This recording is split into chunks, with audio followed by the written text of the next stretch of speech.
বর্তমান সরকার স্মার্ট বাংলাদেশ বিনির্মাণের লক্ষ্যে যে কাজ করছে তাতে আত্মকর্মসংস্থান সৃষ্টির মাধ্যমে প্রান্তিক জনগোষ্ঠীকে স্বাবলম্বী করা জরুরি বলে জানান পরিবেশ, বন ও জলবায়ু পরিবর্তন মন্ত্রী সাবের হোসেন চৌধুরী।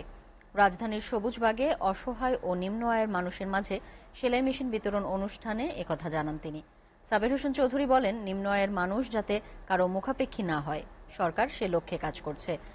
দারিদ্র্য বিমোচনের পাশাপাশি অর্থনৈতিক সক্ষমতা বৃদ্ধি করে সমৃদ্ধ বাংলাদেশ অর্জনে সকলকে এগিয়ে আসার আহ্বান জানান তিনি।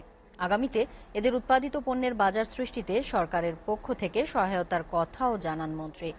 এ সময় রাজধানীর সবুজবাগে নিম্ন আয়ের প্রান্তিক পরিবারের মাঝে 200 সেলাই মেশিন বিতরণ করেন তিনি।